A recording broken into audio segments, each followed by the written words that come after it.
probably don't need any more bad news, but there's a lot of really bad things about alcohol.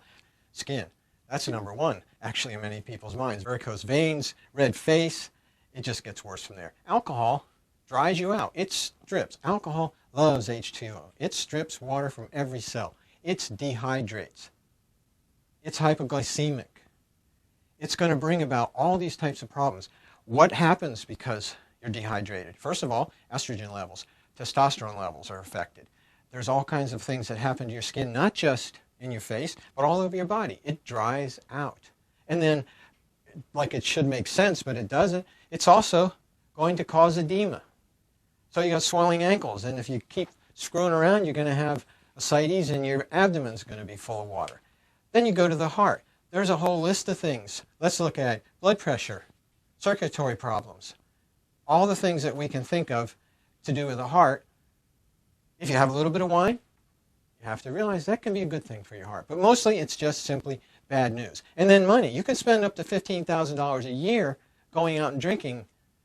In a decade, a heavy drinker can spend over $150,000.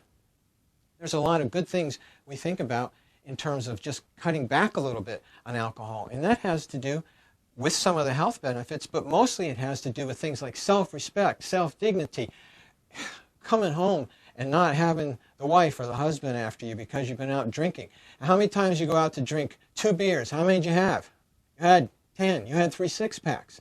How do you explain that? What's Monday morning like?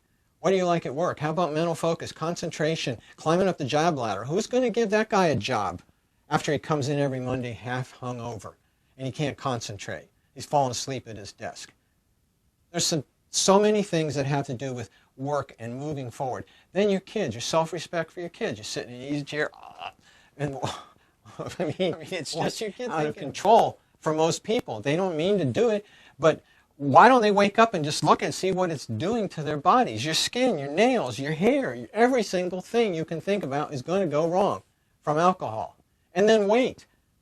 There's all kinds of problems associated with weight gain. I mean, just putting down a bottle of wine, 700 calories. Not that you're going to do a whole bottle, but you probably are. And even if you reasonably drink a couple of glasses, it's more than that rich dessert. It's more than a Big Mac. So you probably wouldn't go eat a Big Mac, but you'll throw down 8 beers. And then what does the beer do to your digestion? What does it do to your energy level? If it's hypoglycemic, and if the brain is basically living off sugar, and you don't give it to it, you're going to be cranky as heck. You're going to have bad moods. You're going to have fatigue. Your energy levels are going to crash in the afternoon. And are you walking around wondering why that's happening? Really? Or are you just, you don't care? I don't know. What else is there good about it? Well, I have to admit, it lowers inhibitions. Men and women look good at midnight. And also, you have this aspect of, socially, it makes life easier, right? You're a little more open to people. You know, you're a lot of fun. But what happens is you end up being the joke, not making jokes. And that becomes, and then pretty soon people are going, oh, well, that's just Bill, And then, of course, what's the typical thing that is really wrong with people that drink? Well, they're not at fault for whatever they did last night because they're drunk. That's not an excuse. That's like, I used to live in LA. A legitimate excuse was, sorry, dude, I know I was supposed to take you to the hospital for that heart surgery, but I flaked. Oh, okay, man, I get it. I mean, the people that drink, they do have a physiological problem.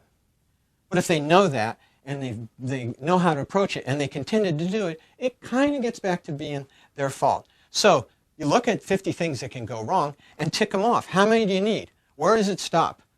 We've done hair, teeth, skin, organs. Oh, the liver. My gosh, the liver has to fight like crazy to get rid of alcohol. It has to convert it from fat-soluble molecule to a water-soluble molecule. In the process, it's stealing blood from the organs, mostly the spleen, which is further screwing up your blood sugar, and converting that in the portal veins so it can dispel it in your urine. And what about potassium? It's ripping potassium out of your body. So you got achy legs, your weak knees, you have all types of problems that are just going to keep happening. Your skin needs nourishment. Your skin needs moisture. People buy machines and steam their face. Then they drink alcohol and it's sucking it out of every pore. Alcohol loves water. It binds to every single molecule. Depression is a factor with with 30 million people in this country. And alcohol is a depressant. So people say, I'm going to drink away the blues. Well, no, you're not. Alcohol makes you depressed. Alcohol affects the body in many ways that can turn into serious diseases. Cancer is a good example. Because alcohol affects the estrogen system, it can be associated in breast cancer. Alcohol also affects other cancers because it affects the immune system.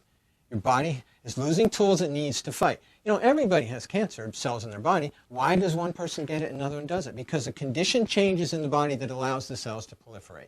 And excessive alcohol contributes to that. People often use alcohol to fall asleep because they're stressed out. Do they stay asleep? No. The vast majority of people who use alcohol late at night and say, this helps me get to sleep, does not help them stay asleep. What does that relate to? That relates to our early part of the list where we talked about job performance, we talked about, positive initiatives and other things. If you're tired all the time because you're not sleeping, you're not going to perform well in almost every area of your life. It's difficult for family members and friends to understand the relationship that perhaps brain chemical imbalances have in your alcohol. But when they see that people just sort of give up to it, and while they're recognizing the problem and they continue to apparently, I don't believe it's true, but it looks like they don't care about the family life. And what could be better in one's life than to have a great family life? And how is it possible if you sit around drinking almost every day? So why do I care to give you 50 things? Because I'd give you 100 if I could think of them, because I'd like you to pay attention and realize this is not good for you.